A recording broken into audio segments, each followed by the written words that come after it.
Hello guys, welcome to ATP Star Super Learning Platform. My name is Ritesh Dahiya और इस session में हम rotational dynamics का पार्ट 2 की बात करने वाले हैं। पार्ट 1 में हमने पिछली बार देखा कि आपकी रिजिड बॉडी क्या होती हैं और वो कैसे बिहेव करती है जब उनके ऊपर फोर्स लगे which is not at the centre of mass. और मोमेंट ऑफ इनर्शिया की हमने बात की थी। वेरियस जो जो आपके स्टैंडर्ड मोमेंट ऑफ इनर्शिया हैं जो आपको याद होने चाहिए वो सारे हमने वहाँ पे लिखे थे। और उसके अलावा हमने कैविटी प्रॉब्लम्स की बात की थी कि अगर मान लो बीच में कैविटी हो जाए तो उसका मोमेंट ऑफ इनर्शिया हम कैसे वो डिराइव करते हैं, कैसे निकालते हैं, तो वो सारी चीज़ें वहाँ की थी। अब कहानी को आगे बढ़ाते हैं। यहाँ पे आज हम बात करने वाले हैं अपने टॉर्क की, एंगुलर मोमेंटम की और एनर्जी की। अगली क्लास में इन सबको मिला के फिर हम बहुत सारी प्रॉब्लम्स करेंगे और हम सीटीआर की बात करेंगे कि आपका जब combined rotational plus translational motion हो रहा हो उस सिनेरियोज में कौन कौन सी चीज़ें आपके लिए इंपॉर्टेंट है और उनसे उस सिनेरियोज को कैसे देखते हैं। That will do in part 3 अपना। चलो स्टार्ट करते हैं पार्ट 2। नाउ यहाँ पे हम कहते हैं आपका टॉर्क जो है, मोमेंट ऑफ फोर्स है, उसको हम यहाँ पे टॉर्क कहते हैं। मोमेंट ऑफ फोर्स का मतलब ये है कि किसी भी आपका कंपोनेंट जो है, जैसे हमने कहा मोमेंट ऑफ इनर्शिया, तो इनर्शिया इज मास और उसका जो रोटेशनल कंपोनेंट है, जब आपका रोटेशनल मोशन हो रहा है तो उसका जो कंपोनेंट आएगा उसको हमने मोमेंट ऑफ इनर्शिया कहा था। सिमिलरली यहाँ पे हम कहेंगे मोमेंट ऑफ टॉर्क, मोमेंटम का जब रोटेशनल कंपोनेंट लेंगे उसको हम कहेंगे एंगुलर मोमेंटम या फिर moment of momentum. So the turning effect of force about the axis of rotation is called moment of force. तो turning effect आपका force अप्लाई हो रहा है। इस बार हम सिर्फ प्योर रोटेशनल की बातें कर रहे हैं। बॉडी आपकी ट्रांसलेट नहीं कर रही है बट अपने एक्सिस पे रोटेट कर रही है। एक्सिस ऑफ रोटेशन क्या होता है हमने पिछली बार पढ़ा था। तो यहाँ पे हम बात करेंगे उसके टॉर्क की, उसको हम टॉर्क कहते हैं। यहाँ पे टॉर्क को आप कैलकुलेट करते हैं आर क्रॉस एफ से, तो उसका जो रोटेशनल इफेक्ट आएगा आपका फोर्स का उसको आर क्रॉस एफ लिखते हैं। अब इसको ऐसे देखना है जैसे फॉर एग्जाम्पल हमने जब मैकेनिक्स पढ़ना चालू किया था तब हमने कहा था कि भाई जो फोर्स है आपका उसके लिए बड़ी इंपॉर्टेंट आपकी तीन चीजें। हमने कहा था कि भाई फोर्स का आपका मैग्नीट्यूड इंपॉर्टेंट है, फोर्स की यूनिट आपकी हो गई और प्लस आपकी डायरेक्शन हो गई। ये तीन चीजें हमने बड़ी कही थी, बड़ी इंपॉर्टेंट है, वेक्टर बनता है। अब यहाँ पे हम एक चीज और वो कहेंगे जिसको हम कहते हैं पॉइंट ऑफ एप्लीकेशन, जिसको आप कहते हैं कि पॉइंट ऑफ एप्लीकेशन, कि आपका फोर्स लग कहाँ रहा है। ऑलराइट, तो ये आपकी रॉड है, मान लो ये रॉड यहाँ पे फिक्स है, इसको हिंज किया हुआ है, हिंज करना बोलते हैं इसको।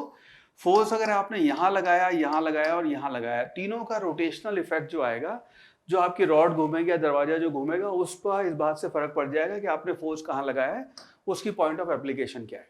अगर आप इस दरवाजे की बात करेंगे, दरवाजे को अगर आप ऊपर से खींचेंगे, मान लो आप खली हैं और 7 फुट लंबे हैं, ऊपर से खींचेंगे या फिर उसको ऐसे खींचेंगे, रोटेट नहीं करेगा, तो यहाँ पे रोटेशनल इफेक्ट जो होता है उसको आप लिखते हैं torque will be equal to R cross F. तो यहाँ पे अब आर कितनी दूरी पे आप फोर्स लगा रहे हैं एक्सिस से, प्लस आपका फोर्स जो है, ये दोनों चीजें आपकी इंपॉर्टेंट है और साथ के साथ इंपॉर्टेंट हो जाता है आपका एंगल किस एंगल पे लग रहा है। राइट, उसी को यहाँ पे हम अलग अलग फॉर्मेट में लिखते हैं। फोर्स का जो रोटेशनल इफेक्ट है टॉर्क, उसको हम लिखेंगे आर एफ कॉस आपका साइन थीटा। थीटा जो है उसका एंगल बिटवीन आर और एफ होएगा। ठीक है, एक और तरीका इसको लिखने का R multiplied by F sine theta, और एक और तरीका इसको लिखने का R sine theta multiplied by F. Now by looking at it you can always say same ही तो चीज बोल रहे हो, नहीं, of course formula wise same result आएगा इसको जब भी कैलकुलेट करोगे, लेकिन इससे इंपॉर्टेंट ये हो जाता है कि आपका सवाल कितनी जल्दी सॉल्व होएगा, इसका एक्चुअल मतलब अलग है। R multiplied by F sine theta, इसको हम यहाँ करते हैं आर, इसको आप मल्टीप्लाई कर रहे हैं एफ परपेंडिकुलर से, यानी कि फोर्स का ट्रांसवर्स कंपोनेंट जो आपके उस रेडियस के परपेंडिकुलर है। तो इसको ऐसे देखना जैसे फॉर एग्जांपल ये आपका सिनेरियो है, ऐसे नहीं बनाते इसको, रुको, मान लीजिए ये आपका सिनेरियो है कि आपका एक पार्टिकल यहाँ पे है और ये आपका आर वेक्टर हो जाएगा और इस डायरेक्शन में आपका फोर्स अप्लाई हो रहा है।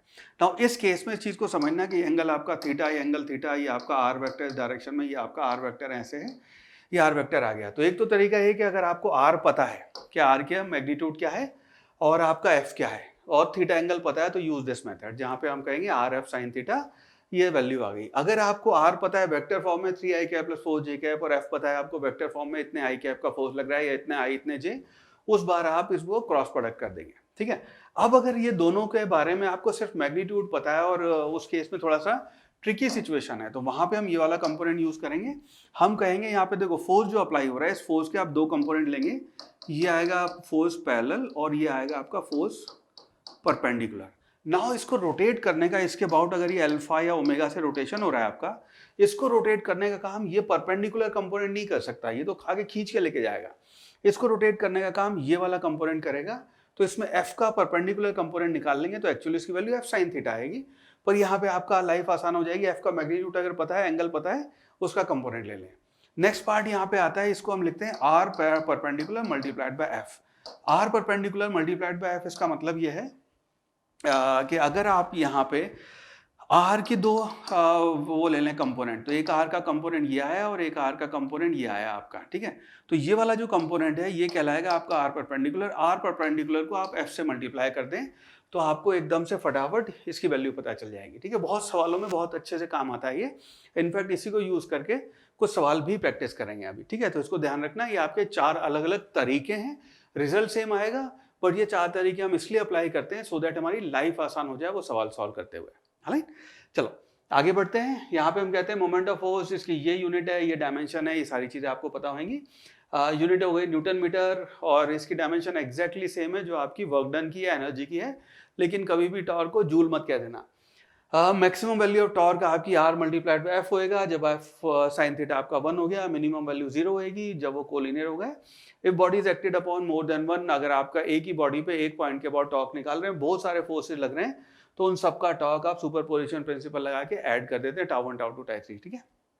Body is said to be in rotational equilibrium if resultant torque acting on it is 0। तो अगर आपका नेट टॉर्क 0 है, कोई इधर से खींचे, मुझे मान लो पैर फिक्स कर दिए, किसी ने इधर से खींचा और किसी ने इधर से खींचा, और मैं कहीं जा नहीं रहा हूँ, इसका मतलब इधर लगने वाला टॉर्क और इधर लगने वाला टॉर्क दोनों बराबर है, रोटेशनल इक्विलिब्रियम होएगा। यहाँ पे नेक्स्ट बात करते हैं बीम बैलेंस की। तो कुछ इसके ऊपर सवाल बन जाते हैं बीम बैलेंस के ऊपर। बीम बैलेंस है, उसको हम ये कहते हैं कि मान लो यहाँ पे आपने इसको बैलेंस किया हुआ, ये लेंथ आपकी L1 और ये लेंथ आपकी L2, यहाँ पे आपने एक फोर्स ऐसे लगाया, यहाँ आपने एक फोर्स लगाया, और अगर ये बीम आपका बैलेंस है, तराजू वाला सिस्टम है, अगर ये बैलेंस है तो इसका मतलब यहाँ लगने वाला टॉर्क और यहाँ लगने वाला टॉर्क दोनों आपके बराबर होंगे।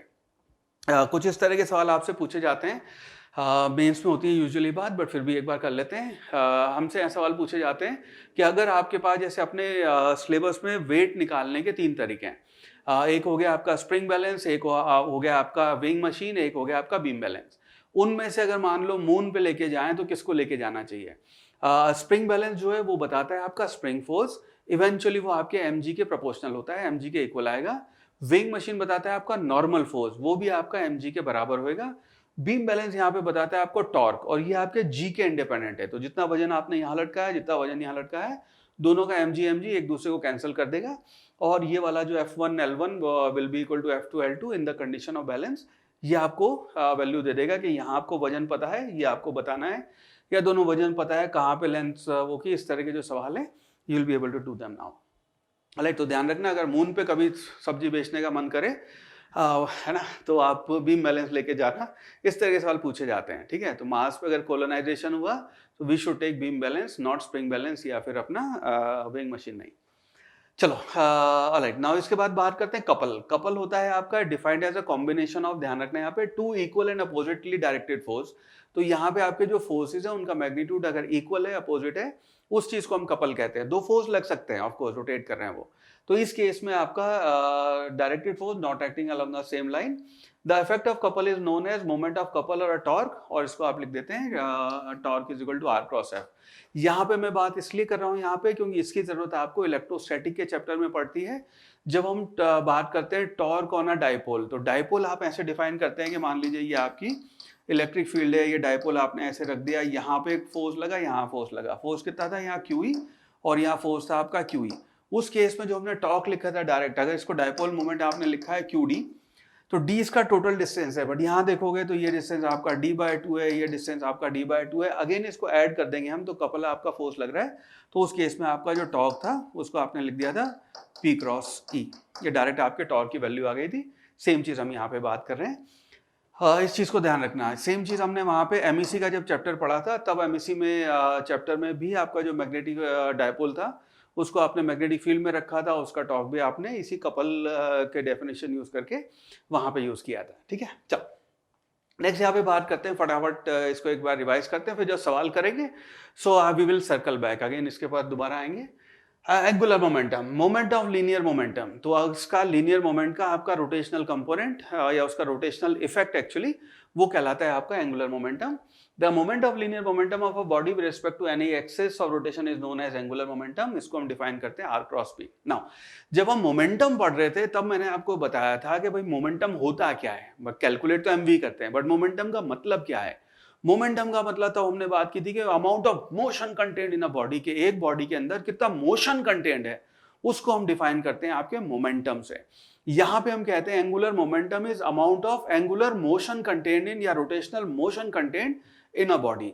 तो बॉडी आपकी अगर अपने एक्सिस पे घूम रही है तो उसके अंदर कितना रोटेशनल मोशन है उसको अगर आपको नापना हो, उसको अगर आपको मेजर करना हो, हम उसको बताते हैं एंगुलर मोमेंटम से। ठीक है, अगेन ये ध्यान रखते हैं एंगुलर मोमेंटम जो है ये आपका एक्सियल वेक्टर है, हम उसमें बात कर चुके हैं। एक्सियल वेक्टर मतलब कि आपके एक्सिस के अलोंग इसकी डायरेक्शन होगी, तो कोई पार्टिकल ऐसे घूमे तो ये एंगुलर मोमेंटम, ऐसे घूमे तो एंगुलर मोमेंटम, ध्यान रखना। ठीक है, ये आपका एंगुलर मोमेंटम होएगा। इनफैक्ट इसकी डायरेक्शन में ना एक और चीज़ बताऊंगा, थोड़ी देर में बताऊंगा। एक सवाल करेंगे उसमें जेई का एक पुराना सवाल है, उससे आपको डायरेक्शन का थोड़ा सा और आइडिया दूंगा यहाँ पे। ऑलराइट, इसको लिखते हैं हम एल क्रॉस पी या फिर इसको लिखते हैं आर क्रॉस पी या फिर आर पी साइन थीटा या फिर R cross P sine theta और या फिर आपका L sine theta into P. Again देखने में चारों सेम है बट इफेक्ट इनका अलग अलग है। ये तो आप डायरेक्ट क्रॉस प्रोडक्ट कर देंगे आर और पी को, इसको आप क्या करेंगे R P multiplied by sine theta कर देंगे, वेक्टर क्वांटिटी है। यहाँ पे आप करेंगे R multiplied by P perpendicular, यहाँ पे आप करेंगे R perpendicular multiplied by P. ठीक है, ये आपका एंगुलर मोमेंटम निकालने के तरीके हैं ना। इसका मैं एक एग्जांपल लेता हूँ, उससे चीज और आपकी क्लियर होगी कि इसका फायदा क्या है। टॉर्क में भी हमने बात की, यहाँ पे एक बार फिर बात कर रहे हैं। मान लीजिए आपका सिनेरियो सिंपल सा एग्जांपल है कि आपका प्रोजेक्टाइल मोशन u वेलोसिटी से थीटा एंगल पे आपने यहाँ पे वो किया है। ये आपका point let's say O point है, ओरिजिन है आपका। अब हमसे पूछा जा रहा है, सवाल है find L about O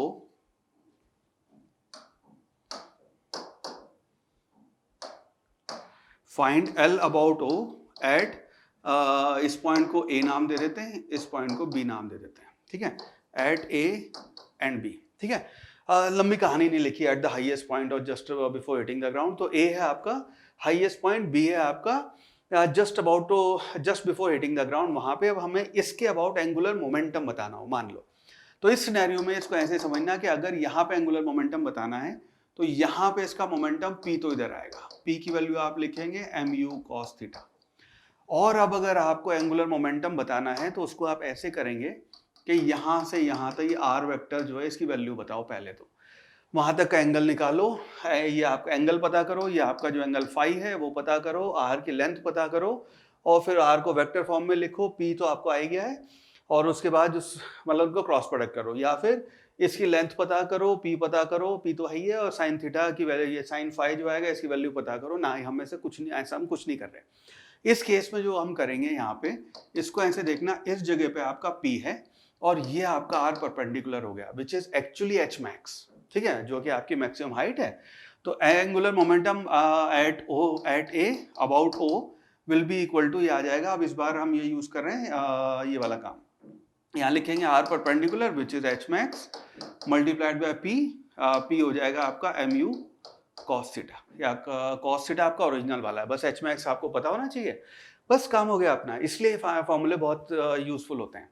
next यहाँ पे बात करते हैं एंगुलर मोमेंटम अगर हमें बताना हो बी पॉइंट पे, इस बी पॉइंट पे हम इस बार ये वाला यूज करेंगे। नाउ इस केस में ये देखना, अगर आपका पार्टिकल इस डायरेक्शन में जा रहा है तो ये बात हमें पता है, थीटा एंगल होएगा, ये आपकी वेलोसिटी होएगी और इसका जो आपका परपेंडिकुलर कंपोनेंट आएगा, इसका जो P परपेंडिकुलर आएगा, नाउ ये आपका R हो गया विच इज एक्चुअली रेंज। ठीक है, P परपेंडिकुलर जो आएगा उसकी जो यहाँ पे काम करते हैं L of B about O, तो इसको आप लिख लेंगे। इस बार ये आएगा आपका, इस बार हम ये वाला काम कर रहे हैं, R multiplied by P perpendicular. Now R जो है वो तो आपकी रेंज हो गई, मल्टीप्लाइड बाय P परपेंडिकुलर है तो ये आपका U है, तो इसका मोमेंटम जो आ जाएगा that will be equal to mu। ये आपका एंगल थीटा है तो ये वाला कंपोनेंट साइन थीटा हो गया, खत्म बात। R लिखें, R की रेंज की वैल्यू पता है हमें, मैक्सिमम हाइट हमें पता है और आपका एंगुलर मोमेंटम आ गया। So these two formulas in fact चारों अपने अपने इंपॉर्टेंस रखते हैं, तो आपको चारों आने चाहिए, ध्यान देना इस पे। चलो नेक्स्ट यहाँ पे क्विकली बात करते हैं आपके इक्विलिब्रियम की। तो अगर हम बात करें ट्रांसलेशनल और रोटेशनल इक्विलिब्रियम की, तो इक्विलिब्रियम की हमने पहले जब बात की थी कि आपकी कोई बॉडी है, मान लीजिए ये आपकी बॉडी है, इसका हम कहें कि अगर आपका ट्रांसलेशनल इक्विलिब्रियम है, इसका मतलब क्या होगा, आपका F net equal to zero, यानी कि नेट फोर्स लगने वाले इसके ऊपर हर डायरेक्शन में, एक्स डायरेक्शन में, वाई डायरेक्शन में, वो जीरो गए। तो अगर आपका रोटेशनल इक्विलिब्रियम भी है, इसका मतलब होगा tau net will also be zero. ठीक है, तो इसका मतलब क्या है, दोनों, अगर आपका जनरल इक्विलिब्रियम भी बोलते हैं इसको, कि अगर जनरल इक्विलिब्रियम है मतलब नेट फोर्स भी जीरो है और आपका नेट टॉर्क भी जीरो है। यहाँ पे फॉर एग्जांपल ये अगर आपकी रॉड है, इस रॉड के ऊपर आपने इधर एक फोर्स लगाया, इधर एक फोर्स लगाया और सेम वैल्यू है मान लो दोनों की, तो इस केस में आपका जनरल इक्विलिब्रियम है। इसी रॉड के ऊपर अगर आपने इस डायरेक्शन में फोर्स लगाया, इस डायरेक्शन में फोर्स लगाया है और इस केस में एफ और एफ दोनों की वैल्यू है, तो यहाँ पे इस केस में आपका एफ नेट तो जीरो है, तो बॉडी कहीं जाएगी नहीं, ट्रांसलेट नहीं होगी, लेकिन इसमें आपका टाउ नेट जो है, sigma tau net, that is not equal to zero. इस बार आपकी बॉडी रोटेट करेगी। ठीक है, और ऑफ कोर्स ऐसे केस भी हो सकते हैं कि दोनों ही ना हो, तो एक बॉडी है, उस बॉडी के ऊपर आपने इधर फोर्स लगाया हुआ है, तो ना तो नेट फोर्स जीरो है, ना नेट टॉर्क जीरो है। उस केस में बॉडी अगर ये आपका फ्री टू मूव है तो अपने सेंटर मास के अबाउट मूव कर जाएगी, यहाँ इंच कर रखा है तो उसके अबाउट मूव करेगी वगैरह वगैरह। ठीक है, तो यहाँ पे ना नेट फोर्स जीरो ना torque net zero, but general equilibrium है तो दोनों आपके बराबर होंगे, इस चीज को ध्यान रखना। ऑलराइट, एंगुलर मोमेंटम जो है अपना, दैट्स एन एक्सियल वेक्टर। कुछ और चीजें इसके बारे में बात कर लेते हैं फटाफट। It's an axial vector. Axial vector का मतलब है कि आपका जो एक्सिस है उसके अबाउट इसकी डायरेक्शन होगी। It's always it is always directed perpendicular to the plane of rotation along the axis of rotation. ये आपकी यूनिट होगी केजी मीटर स्क्वायर ये, और इसकी यूनिट ध्यान रखना प्लैंक कांस्टेंट की सेम यूनिट है दोनों की। एल की maximum value M V R हो जाएगी जब आपके मोमेंटम और जो आपका वो है आर दोनों परपेंडिकुलर वो है, साइन थीटा की वैल्यू 1 हो जाएगी, मिनिमम वैल्यू उसकी 0 होगी। और उसी के साथ साथ अगर आप सर्कुलर मोशन की बात कर रहे हैं, कोई एक पार्टिकल सर्कुलर मोशन कर रहा है, तो एंगुलर मोमेंटम उस केस में आप लिखेंगे R cross P, that will be equal to M V R sine theta. एक कोई बॉडी अगर रोटेट कर रही है अपने एक्सिस के अबाउट, तो उसका एंगुलर मोमेंटम हम लिखते हैं आई ओमेगा। अगेन ये एनालॉगस है जो हमने बात की थी वहां पे, P is equal to M V. तो यहाँ पे P को आपने L से रिप्लेस कर दिया, M को I से रिप्लेस कर दिया, V जो आपकी वेलोसिटी थी, आपकी ट्रांसलेशनल वेलोसिटी, यहाँ आपकी एंगुलर वेलोसिटी हो गई। Rate of change of angular momentum जो है उसको आप टॉर्क के बराबर कहते हैं, यही अगेन रोटेशनल सेकंड लॉ कहलाता है। एनालॉगस है, जैसे हमने लिखा था F is equal to D P by D T. Similarly हम क्या कर रहे हैं, torque is equal to D L by D T, और इसको हम रोटेशनल का सेकंड लॉ भी कह रहे थे बिकॉज ये आपका ट्रांसलेटरी मोशन का सेकंड लॉ था। एंगुलर मोमेंटम और सिस्टम ऑफ पार्टिकल, अगर आपके बहुत सारे पार्टिकल एक साथ मूव कर रहे हैं और सबका आपको कंबाइंड एंगुलर मोमेंटम बताना है अबाउट अ कॉमन एक्सिस या पॉइंट, तो उस केस में आप उन सबको ऐड कर देंगे, तो आपका L will be equal to L1 plus L2 plus L3, उन सब का ऐड हो जाएगा। नाउ इसी की चर्चा आपकी एक और चैप्टर आता है वहां पे होती है, इसलिए मैं जानबूझ के, क्योंकि हम यहाँ रिविजन कर रहे हैं इसलिए मैं जानबूझ के यहाँ उसकी बात कर रहा हूँ। According to Bohr's theory, angular momentum of electron in the nth orbit, ठीक है, can be taken as L is equal to NH by 2 ध्यान रखना। ठीक है, where n is integer use for number of orbiting. तो आपका first orbit, second orbit, third orbit में जो आपका इलेक्ट्रॉन गोल गोल गोल गोल घूम रहा है, तो इसका जो एंगुलर मोमेंटम आएगा mvr। अब हम ये इसकी बात कर रहे हैं कि अगर आपका एक पार्टिकल है तो mvr इसकी वैल्यू होगी, तो उसकी value should be equal to NH by 2 और h आपका प्लैंक्स कांस्टेंट है। ठीक है, इसकी जरूरत वहां पड़ती है, तो मैंने सोचा यहाँ पे भी आपको एक बार रिवाइज कर दूं, वहां जब बात करेंगे तब एक बार फिर इसकी बात कर लेंगे। ठीक है, चलो आगे बढ़ते हैं बेटा। नेक्स्ट है यहाँ पे आपकी बात angular impulse. Now angular impulse क्या होता है अपना, लीनियर इम्पल्स हमने पढ़ी थी जहां पे हमने कहा था कि जोर का झटका धीरे से लगे, तो आपने क्रिकेट बॉल को फटाफट बैट से, अगर आपने वो एक तो एक बॉल को आप धागा बांध के खींच के लेके जा रहे हैं, उस केस में तो कंटिन्यूस फोर्स अप्लाई हो रहा है। इम्पल्स है कि उसको आपने ऐसे वो मारा है, बहुत ही छोटे से ड्यूरेशन के लिए बहुत ज्यादा फोर्स लगा है। अगर ये पेन नीचे गिरे और जमीन पे गिर के 1 मिली सेकेंड के टच में वापस ऊपर आ जाए मान लो, या उसके बाद जो भी इसका मोशन हो, तो उस केस में जो भी इसका mg है वो फोर्स लगाया और प्लस आपकी ड्यूरेशन हुई उतना ज्यादा आपका यहाँ पे, और नॉर्मल ने आपको फिर इम्पल्स दिया है यहाँ पे। ठीक है, वो नॉर्मल फोर्स का आपका इम्पल्स आएगा। ठीक है, similarly large amount of torque अगर आपका अप्लाई हुआ है बहुत ही छोटे से ड्यूरेशन के लिए, उसको हम कहते हैं यहाँ पे आपका एंगुलर इम्पल्स होएगा। सेम फॉर्मूला जो हमने वहां बात की थी उसी को यहाँ रिपीट टेलीकास्ट कर रहे हैं। वहां पे हमने लिखा था कि आपका impulse I that is equal to integration of F D T, और एफ अगर कांस्टेंट है तो इसको आप एफ डेल्टा टी लिख देते हैं। एंगुलर इम्पल्स आपकी हो गई टाउ डेल्टा टी, ठीक है, और एक्चुअली इसकी वैल्यू आपके डेल्टा पी के बराबर आती है, ये भी बात हमने की थी, ऑलराइट। और उस टाइम पे मैंने आपको ये भी बताया था कि एंगुलर इंपल्स जो है वो यहाँ आपका चेंज इन एंगुलर मोमेंटम होएगा। ये चीज ध्यान रखना, जो हम मोमेंटम में ऑलरेडी बात कर चुके हैं, इंपल्स में बात कर चुके हैं कि every impulse is change in momentum but every change in momentum is not impulse, ठीक है। इस बात को ध्यान रखना कि हर इंपल्स जो है वो आपका चेंज इन मोमेंटम होगा, पर हर चेंज इन मोमेंटम इंपल्स नहीं होगा। इंपल्स के लिए आपका फोर्स का अमाउंट लार्ज चाहिए और ड्यूरेशन बहुत छोटी चाहिए। अगर उसी बॉल को आप अपनी जेब में रख के या उसे हॉकी की तरह जैसे हॉकी स्टिक से वो करके जैसे धक्का लेके जा रहे हैं, दैट इज नॉट इंपल्सिव। जब हॉकी का शॉट मारा, दैट इज इंपल्सिव, ठीक है। इस चीज को ध्यान रखना, छोटी छोटी सी बातें। नेक्स्ट यहाँ पे फटाफट ये बात कर लेते हैं कंजर्वेशन ऑफ एंगुलर मोमेंटम की। नाउ एंगुलर मोमेंटम की जब हम बात करते हैं, सेम बात हमने कंजर्वेशन ऑफ मोमेंटम की वहां पे की थी। तो हम ये कहते हैं कि रोटेशनल मोशन में आपका टॉर्क जो है उसको आपने लिखा this is equal to D L by D T, right.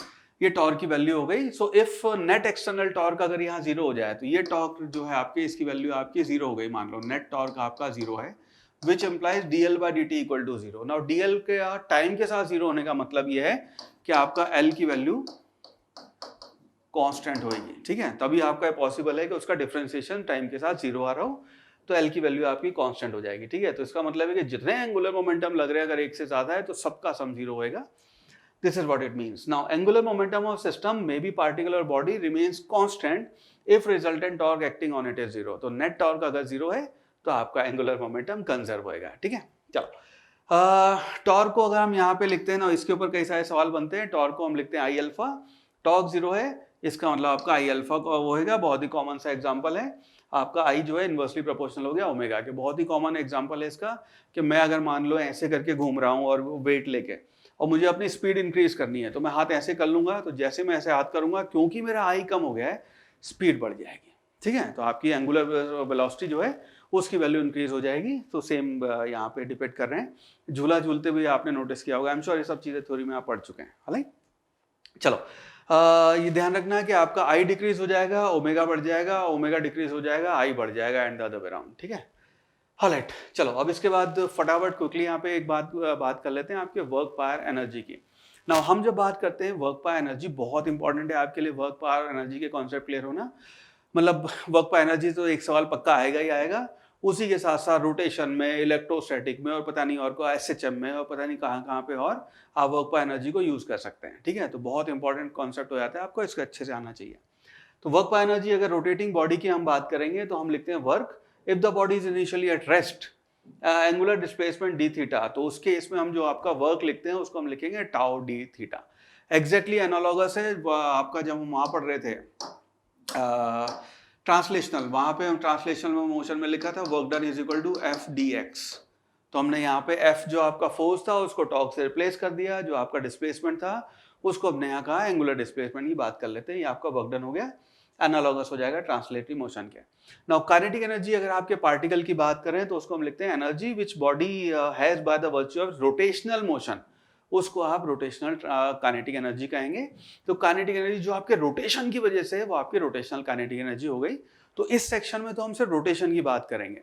जब हम सीटीआर करेंगे, जहां पे हम कहेंगे combined translatory plus rotational motion होगा, वहां दोनों आएंगे, ध्यान रखना। तो उस केस में आपका ट्रांसलेशनल वाली काइनेटिक एनर्जी भी होगी और उस केस में आपकी रोटेशनल वाली काइनेटिक एनर्जी भी होगी, दोनों ऐड हो जाएंगी, ठीक है।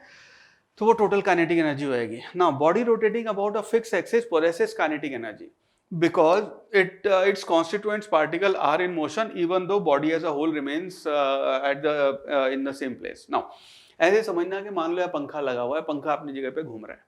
हमने जो डेफिनेशन ट्रांसलेशनल मोशन में बनाई थी उसके हिसाब से 11 बजे भी यही था, 11:15 भी यही है, 11:30 भी यही है, 12 बजे भी यही है। तो अगर वो पार्टिकल यहीं पे है और काइनेटिक एनर्जी की डेफिनेशन हमने दी कि by virtue of its motion, तो काइनेटिक एनर्जी तो जीरो होगी। बट यहाँ पे ऑफ कोर्स रोटेशनल में हमें सर्कुलर में सारी बातें कर चुके हैं, यहाँ पे जो आपकी एनर्जी आएगी वो because of its rotational motion आएगी। कितनी आती है फटाफट बात कर लेते हैं। उसकी वैल्यू आएगी आपकी हाफ आई ओमेगा स्क्वायर। तो कितनी एनर्जी है उसके अंदर, हाफ आई। अगेन यहाँ पे इसलिए आपका आई इंपॉर्टेंट हो जाता है, और दैट इज वाई पूरी एक क्लास मैंने आई के ऊपर डेडिकेट की कि भाई मोमेंट ऑफ इनर्शिया आपको आना चाहिए। मोमेंट ऑफ इनर्शिया नहीं आता, एंगुलर मोमेंटम आई ओमेगा होता है, वो गड़बड़ हो जाएगा। मोमेंट ऑफ इनर्शिया नहीं आता, काइनेटिक एनर्जी गड़बड़ हो जाएगी। मोमेंट ऑफ इनर्शिया नहीं आता, टॉर्क गड़बड़ हो जाएगा, बिकॉज टॉर्क आई अल्फा होता है। तो आई बहुत ही इंपॉर्टेंट है, चीज़ों का मोमेंट ऑफ इनर्शिया आपको आना चाहिए करना, ठीक है। आई होप यहाँ तक चीज़ें आपके लिए क्लियर हैं। अब इसके बाद आगे बढ़ते हैं। ऑलराइट, नेक्स्ट यहाँ पे हम क्विकली बात करते हैं आपकी वर्क पर एनर्जी में पावर रह गया बात करना। पावर को हमें डिफाइन करते हैं कि rate of change of kinetic energy, ठीक है। तो जिस बेसिस पे आपकी काइनेटिक एनर्जी चेंज हो रही है उसको हम यहाँ पे कहते हैं, या फिर वर्क डन भी काइनेटिक एनर्जी चेंज के बराबर होएगा, वो उसका rate of change. Rate of change का मतलब होता है टाइम के साथ कैसे चेंज हुई है, उसको आप कहते हैं पावर, ठीक है। पावर आपकी टाउ डॉट ओमेगा हो जाएगी, जैसे हमने वहां पे किया था, पावर को हमने वहां पे लिखा था एफ डॉट वी, ठीक है। तो आपकी स्केलर क्वांटिटी है, वहां पे हमने लिखा था एफ डॉट वी, यहाँ पे आपकी पावर हो गई टाउ डॉट ओमेगा, एफ को आपने टाउ से प्लेट किया, वी ओमेगा से, ऑलराइट, उसी के एनालॉगस आ गया। नाउ आई होप ये चीजें क्लियर है आपको। अब सवाल सॉल्व करना स्टार्ट करते हैं। ऑलराइट, चलो अब सवाल सॉल्व करना स्टार्ट करते हैं। तो ये जो अगला सवाल है अपना क्वेश्चन से, horizontal heavy uniform bar of weight W is supported at its end by two man, दो लोगों ने उसको पकड़ा हुआ है। At the instance one of the man let go of his hand, उन दोनों में से एक ने अपना हिस्सा छोड़ दिया। The other feels the force on his hand changes to, तो पहले जो आपका mg/2 फोर्स लग रहा होगा, अब वो आपका फोर्स की वैल्यू चेंज हो गई, या आपका ऑप्शन है W या mg, या फिर mg/2, 3mg/4 या फिर mg/4 में से क्या होगा। ना ये वाला जो पर्टिकुलर एरिया है, ये जेई का एडवांस में बहुत फेवरेट एरिया है। इस एरिया में अक्सर अलग अलग सवाल पूछते हैं, तो मैं 3-4 अलग अलग लेवल के यहाँ पे हम सवाल करेंगे अलग अलग फॉर्मेट में। मैं आपको इसका नेचर बताता हूँ सवाल का। तो एक तो यही नेचर है आपका, इसका दूसरा तरीका ही होता है सवाल पूछने का कि आपकी रॉड है, उसको आपने ऐसे बांधा हुआ है, यहाँ पे आपकी टेंशन T1 है, यहाँ पे आपकी टेंशन T2 है, यहाँ पे आपका mg लग रहा होगा, ठीक है। ये आपका सिनेरियो है। और अगर जनरल इक्विलिब्रियम की बात करेंगे तो ना रोटेट आपकी ना रॉड आपकी ट्रांसलेट कर रही है ना रोटेट कर रही है, तो उस केस में एफ नेट भी जीरो होगा, टाउ नेट भी जीरो होगा, उसकी वजह से आपके T1 और T2 की वैल्यू mg/2 आ जाएगी, ठीक है, सिंपल। अब इस केस में आपने एक रस्सी को कट कर दिया, रस्सी को कट किया है, तो रस्सी को जब कट किया तो यहाँ पे टेंशन की क्या वैल्यू हो जाएगी, एग्जैक्टली यही सेम सवाल है जो यहाँ पे ये है, ये इसका अलग डिफरेंट फॉर्मेट है, ठीक है। तो इन दोनों को एक साथ वो कर रहे हैं। सो लेट अस से, या तो आप ये सवाल कर रहे हैं, ये सवाल कर रहे हैं, रिजल्ट आपका इस सवाल में जो आएगा वो फोर्स आएगा, इस सवाल में टेंशन आएगी, ठीक है। अब एक ही सेम सवाल है यहाँ पे। नाउ इस केस में जब आपने यहाँ पे रस्सी को कट किया है, या दूसरे वाले बंदे ने जिसने पकड़ा हुआ था उसने रॉड को छोड़ा है, उस टाइम पे अगर बात करेंगे, लेट्स कॉल दिस t = 0, तो उस सिनेरियो में जब आप बात करेंगे तो उस केस में आपकी रॉड ऐसे करके ऐसे घूमने लगेगी, और उस टाइम पे अगर देखेंगे तो आपका जो सेंट्रीपिटल एक्सेलेरेशन है, जो आपका सेंट्रीपिटल एक्सेलेरेशन यहाँ पे अंदर की तरफ, ये आपका पॉइंट ऑफ हिंज, ये आपका पॉइंट ऑफ रोटेशन हो जाएगा। उस केस में सेंट्रीपिटल एक्सेलेरेशन की जो वैल्यू है वो आपकी यहाँ पे 0 हो जाएगी, और यहाँ पे आपका सेंट्रीपिटल एक्सेलेरेशन और ओमेगा दोनों 0 हो जाएगा, ठीक है। तो यहाँ पे जो आपका AC आएगा that will be equal to 0, omega आएगा 0 होगा। उस इंस्टेंस पे जब हम कर रहे हैं लेट्स से t = 0, हम इस टाइम की शुरुआत यहाँ से करते हैं, उस इंस्टेंस पे ये दोनों 0 होंगे, लेकिन आपका टेंजेंशियल एक्सेलेरेशन 0 नहीं होएगा, और यहाँ पे अल्फा आएगा, उसकी वैल्यू आपकी 0 नहीं होएगी। तो यहाँ जो अपना टॉर्क लगेगा उस टॉर्क की वजह से अल्फा आएगा, और उससे हम यहाँ पे जो नेट फोर्स है, जो नेट टेंशन है, या जो उसने उठाया हुआ था नेट फोर्स है, उसकी वैल्यू यहाँ पे निकालेंगे, ठीक है। चलो शुरुआत करते हैं सवाल सॉल्व करने की। नाउ इस केस में अगर हम बात करेंगे, यहाँ पे आपका AC 0 है, ओमेगा 0 है, यहाँ पे अगर ये बॉडी यहाँ से रोटेट कर रही है, तो उस सिनेरियो में आपका जो टॉर्क आएगा उसको आप लिखेंगे, टॉर्क पहले यहाँ से शुरू कर लेते हैं, torque T will be equal to I alpha, ठीक है। तो यहाँ जो आपका टॉर्क आएगा उसको आप I अल्फा के बराबर कर देंगे। ना टॉर्क यहाँ पे लग रहा है सिर्फ और सिर्फ एक फोर्स है अपना, उस एक फोर्स mg की वजह से यहाँ पे आपका टॉर्क अप्लाई होएगा। ना यहाँ पे टॉर्क को आप लिखेंगे r क्रॉस f, बिल्कुल बेसिक से स्टार्ट कर रहा हूँ मैं, r cross f that will be equal to I alpha. Now यहाँ पे r की जो वैल्यू है, r की वैल्यू होगी आपकी L/2, टोटल लेंथ अगर आपकी L है तो यहाँ पे r जो है जिसका ये हिंज है, हिंज से आपका जो शॉर्टेड डिस्टेंस है उसकी वैल्यू होगी L/2, तो आएगा L/2 मल्टीप्लाइड बाय f की वैल्यू हो जाएगी आपकी mg will be equal to I अगर इसको देखेंगे तो आपकी इसका I जो लिखेंगे उसको हम लिखेंगे mL²/3। अगेन मैंने आपको कहा था मोमेंट ऑफ इनर्शिया बॉडीज के पता होना बड़ा जरूरी हो जाता है अपने लिए, बिकॉज टॉर्क में और एंगुलर मोमेंटम में और एनर्जी में टॉर्क डायरेक्ट यूज होता है मल्टीप्लाइड बाय अल्फा, ठीक है। अब यहाँ पे इसको जब आप m कैंसिल कर देंगे, एक कैंसिल हो जाएगा l, तो आपका अल्फा जो इसकी वैल्यू आ गई ये 3 ऊपर आएगा 3g डिवाइडेड बाय 2l, ये आपका अल्फा हो जाएगा। तो जिस टाइम पे इसको रस्सी हमने कट किया है, जिस टाइम पे दूसरे बंदे ने इसको ड्रॉप किया है, उस टाइम पे जो आपका एंगुलर एक्सेलरेशन आएगा उसकी वैल्यू हो जाएगी ये। नाउ इसके बेसिस पे हम कह सकते हैं आपका टेंजेंशियल एक्सेलरेशन जो है उसकी वैल्यू होगी r अल्फा। अगेन यहाँ पे जो r है उसको आप लिखेंगे l/2। सो ये हो जाएगा आपका l/2 multiplied by alpha, alpha आ गया आपका 3g डिवाइडेड बाय 2l, यानी कि आपका tangential acceleration just at the moment of string cutting, उसकी वैल्यू हो गई, l कैंसिल हो जाएगा 3/4g, ये आपका टेंजेंशियल एक्सेलरेशन आ गया। नाउ अब यहाँ पे हम लिखेंगे आपके फोर्स की इक्वेशन। तो इस केस में अगर आप बात करेंगे कि आपका जो mg है यहाँ पे जब ये बॉडी ऐसे रोटेट कर रही है, तो उस केस में अगर इस बॉडी का एफबीडी बनाएंगे तो उस केस में हम लिखेंगे टेंजेंशियल एक्सेलरेशन जो है वो हमें ये इतना टेंजेंशियल एक्सेलरेशन जो आया 80, वो उसकी इक्वेशन लिखेंगे F net is equal to M A. तो हम लिखेंगे यहाँ पे sigma F net will be equal to M A T, और सिग्मा इसकी वैल्यू हम लिखेंगे यहाँ पे this will be equal to M G minus tension, या आपकी नॉर्मल जो भी आप कहना चाहें। अगर तो बंदे ने पकड़ा हुआ है तो आप एफ लिखेंगे, इस केस में हम टेंशन लिख लेते हैं। चलो ठीक है, इस सवाल को हम सॉल्व करें। Tension will be equal to M A T की वैल्यू आ गई आपकी 3g/4 सॉरी 3/4g।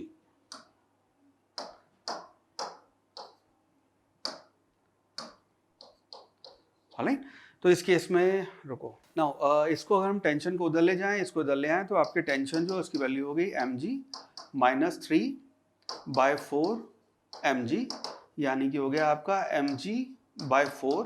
और इस सवाल के हिसाब से देखेंगे तो अगर ये वाला सवाल पूछा जा रहा है तो w/4 which means option number 4 w/4 या फिर mg/4, ये आपका राइट आंसर हो जाएगा। ठीक है, so this is how we can find अगर उसका ऊपर फोर्स लग रहा है वो कितना होगा, टेंशन कितनी होगी। नाउ इसी सवाल को हम नेक्स्ट लेवल पे करते हैं।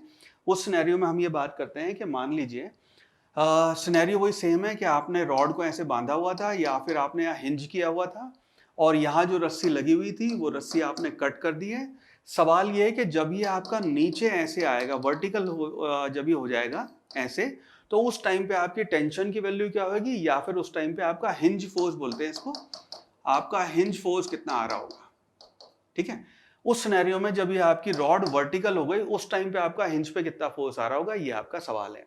नाउ अगेन वही वाली कहानी है, जब यहाँ आप पहुंचेंगे, इस सिनेरियो में पहुंचेंगे, तो यहाँ पे आपकी जो वो है अल्फा, उसकी वैल्यू आपकी 0 हो जाएगी, यानी कि टेंजेंशियल एक्सेलरेशन 0 हो जाएगा, यहाँ पे आपका टॉर्क 0 हो जाएगा इवेंचुअली। ठीक है, तो ये आपकी सारी कहानी है जब इस सिनेरियो पे आप पहुंचेंगे। नाउ यहाँ पे जब आप आएंगे तो यहाँ पे इस जगह पे अगर एफबीडी बनाएंगे तो यहाँ पे एफबीडी बना के हम लिख सकते हैं, नीचे तो लग रहा है आपका mg और ऊपर की डायरेक्शन में आपका एक तो ये नॉर्मल फोर्स लगेगा, हिंज वाला फोर्स, टेंशन क्या लेते हैं अभी, मान लो ऊपर रस्सी बंधी हुई है, या फिर आपका नॉर्मल फोर्स, सिनेरियो पे डिपेंड करेगा जो भी आप सवाल सॉल्व कर रहे हैं, और वो आपको प्रोवाइड करेगा सेंट्रीपिटल एक्सेलरेशन। और सेंट्रीपिटल एक्सेलरेशन है, इसकी वैल्यू अपनी होती है r ओमेगा स्क्वायर। तो पहले हम कैलकुलेट करेंगे अपनी ओमेगा, इस स्टेज पे आके अपनी ओमेगा क्या आएगी, उसके बेसिस पे फिर हम यहाँ पे इक्वेशन लिखे F net is equal to M A की इक्वेशन लिख के उसके बाद हम नॉर्मल या टेंशन जो भी सिनेरियो है उसकी वैल्यू कैलकुलेट करेंगे। नाउ ये आपका ओमेगा की वैल्यू निकालने के लिए अब हम यहाँ पे यूज करेंगे अपना कंजर्वेशन ऑफ एनर्जी का प्रिंसिपल। यहाँ पे हम लिखेंगे आपकी initial energy will be equal to final energy, because यहाँ पे work done by external force 0 है, work done by pseudo force 0 है, work done by non conservative forces 0 है, तो आप मैकेनिकल एनर्जी कंजर्व कर सकते हैं। इसका मतलब ये हो गया, यहाँ पे हम लिख सकते हैं, एक स्टेप बचा रहा हूँ, loss in potential energy will be equal to gain in kinetic energy. तो आपका पोटेंशियल एनर्जी में लॉस हुआ है, उस लॉस की वजह से यहाँ पे आपकी काइनेटिक एनर्जी में गेन आएगा। तो लॉस इन पोटेंशियल एनर्जी है, उसको आप लिखेंगे mg multiplied by l। Now l यहाँ पे आप लिखेंगे जो सेंटर ऑफ मास यहाँ से यहाँ आया है आपका, उसका जो पोटेंशियल एनर्जी में लॉस हुआ है, तो ये आपका l/2 लेंथ है, तो यहाँ पे आ जाएगा mg l/2 will be equal to gain in kinetic energy. Now gain in kinetic energy half I omega square, value रख देते हैं, तो ये आपका आएगा mg l/2 will be equal to half, या है आपका ml square by 3 omega square. Now इसके बेसिस पे एक आपका l कैंसिल हो जाएगा, m कैंसिल हो जाएगा, जो ओमेगा है उसकी वैल्यू आ जाएगी, अंडर रूट ले रहा हूँ सीधा, ये होएगा 3g डिवाइडेड बाय 2 भी कैंसिल हो गया, डिवाइडेड बाय l, ये आपकी ओमेगा की वैल्यू हो जाएगी। सो ये आपका ओमेगा आ गया। नाउ इसके बेसिस पे हम कह सकते हैं कि जो आपका सेंट्रीपिटल एक्सेलरेशन है उसे आप लिखेंगे आर जो भी आपका आर है multiplied by omega square. So R आप लिखेंगे यहाँ पे L/2 multiplied by omega square यानी कि 3g/L। तो सेंट्रीपिटल एक्सेलरेशन जो है AC उसकी अपनी वैल्यू आ गई, L कैंसिल हो गया, ये आ गया आपका 3/2 g/L। ये आपका सेंट्रीपिटल एक्सेलरेशन आ गया। अब यहाँ पे फोर्स की इक्वेशन लिखते हैं ना। इसमें अच्छा इसमें AC में ना ये L भी कैंसिल हो जाएगा, तो छोटी छोटी मिस्टेक्स होती है बेटा, ध्यान रखना, ये ऐसी मिस्टेक्स मत करना। ऑलराइट, चलो आगे बढ़ते हैं। इस केस में हमने जो आपका AC आया 3/2g आ गया। ना इस केस में जब हम यहाँ पे अपनी इक्वेशन सॉल्व करेंगे F net is equal to ma लिखेंगे। सो यहाँ पे हम लिखते हैं आपका sigma F net is equal to ma। Now sigma F net इसकी जब हम वैल्यू लिखेंगे सो वील से n की वजह अगर टेंशन है तो आप नॉर्मल की जगह टेंशन में लिख सकते हैं, minus mg will be equal to आपका m8 AC। नाउ इस केस में n जो है उसकी वैल्यू हो जाएगी mg प्लस mac। AC में हम ये वैल्यू रख देंगे, तो ये वैल्यू आ गई आपकी 3/2g, यानी कि आपका जो नॉर्मल है उसकी वैल्यू हो गई, ये आ जाएगी आपकी 5/2 mg। ठीक है, सो यहाँ पे इस चीज़ को ध्यान रखना, ये हम इंजीनियर्स की नाक में दम करके रखता है, समथिंग कॉल्ड हिंज फोर्स जो है। ये हम इसको ऐसे देखना, इससे पिछला जो हमने सवाल किया था, जब रस्सी हमने कट की थी उससे जस्ट पहले जो हिंज फोर्स था उसकी वैल्यू थी आपकी mg/2। जब आपने रस्सी कट की तो वैल्यू हो गई mg/4, और जब ये रॉड नीचे पहुंची तो इसकी वैल्यू हो गई, नॉर्मल आ गया आपका 2.5 टाइम्स mg, यानी कि जो आपका mg है उससे 10 गुना हो गया। तो कहीं पे भी ऐसे रोटेटिंग ऑब्जेक्ट्स होते हैं तो उनका जो हिंज फोर्स होता है, उस हिंज फोर्स के लिए जो आपको नट बोल्ट लगा के रखने पड़ते हैं वो इतने ज्यादा आपके डक्टाइल और इतने ज्यादा अच्छे वो होने चाहिए। तो ऐसा नहीं कि जो सबसे बड़ा है वो लगा दो। ऑफ कोर्स ये सारी कैलकुलेशन इंजीनियरिंग कॉलेज में पहुंचेंगे तो करेंगे, और जब जॉब भी करते हैं तो वहां पे भी नीड टू डू दिस। तो ये वाला जो हिंज फोर्स है इंजीनियर्स की नाक में दम करके रखता है, फॉर द सिंपल रीजन कि इस तरह के सिनेरियोज में आपकी वैल्यू mg/2 mg/4, और जब यहाँ से यहाँ आ रहा था तो रास्ते में ऑफकोर्स mg/2 और 5/2 mg के बीच में भी वेरी की होगी। तो यहाँ पे ये आपका हिंज फोर्स है। ठीक है, तो इस चीज को ध्यान रखना। अलग अलग सिनेरियोज है। इसी के ऊपर एक और सवाल करते हैं जो आपसे एडवांस में भी रिसेंटली पूछा था, उसी का एक वर्जन मैंने लिया है। वो इसका स्लाइटली डिफरेंट फॉर्मेट है, बट इसी फॉर्मेट पे आपसे बहुत सारे सवाल पूछे जाते हैं, तो मैं चाहता हूँ अच्छे से आपकी इसकी प्रैक्टिस हो। ठीक है, so that's what we are doing here. Alright, सवाल है ऐसा है, क्वेश्चन से is a thin and uniform rod of mass m and length l। Mass m दिया हुआ है, लेंथ l दी हुई है, थिन रॉड है आपकी, is held vertical on a floor with large friction. तो फ्रिक्शन बहुत सारा है, कारपेट बिछा हुआ है, उसके ऊपर रॉड ऐसे खड़ी हुई है।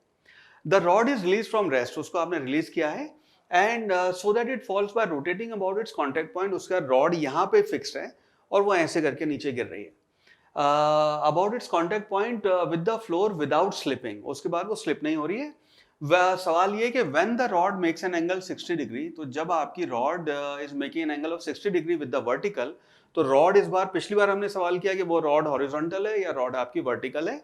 इस केस में वो रॉड जो है उसका एंगल 60 डिग्री का है। हमें ये चीजें बतानी है कि find angular speed of the rod, angular acceleration of the rod, radial acceleration और टेंजेंशियल एक्सेलरेशन, इसकी वैल्यूज हमें बतानी है। तो सिनेरियो ये है कि ये आपकी रॉड ऐसे रखी हुई है, थिन रॉड है, और यहाँ पे इनफ फ्रिक्शन है, तो इसको हम यहाँ पे हिंज भी मान सकते हैं। अब ये रॉड आपकी गिरने लगी है और गिर के वो इस एंगल पे यहाँ पे पहुंच गई।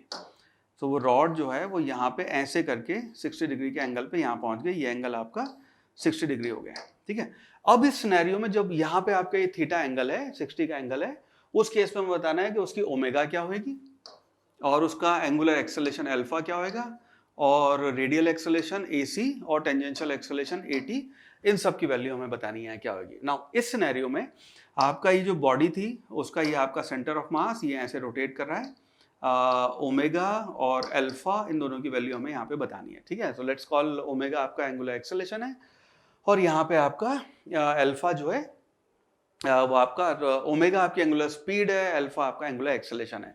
नाउ इस केस में अगर हम एनर्जी कंजर्व करेंगे, initial energy will be equal to final energy. तो एनर्जी जब आप यहाँ पे कंजर्व करेंगे तो उससे हम यहाँ लिख सकते हैं कि आपका loss in potential energy will be equal to gain in kinetic energy. तो पोटेंशियल एनर्जी में जो आपका लॉस हुआ है वही आपका काइनेटिक एनर्जी में गेन होएगा।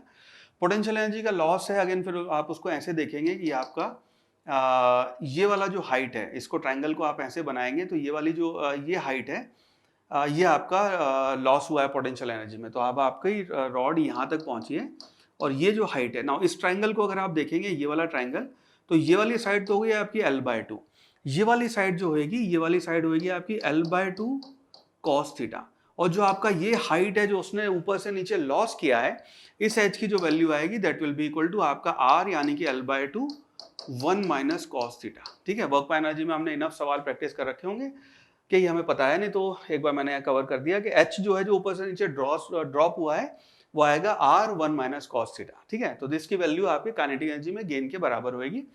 तो यहाँ पे लॉस इन पोटेंशियल एनर्जी आप लिखें mg multiplied by l/2 multiplied by 1 minus cos theta, 1 minus cos 60 will be equal to gain in kinetic energy half I omega square लिखेंगे इसको।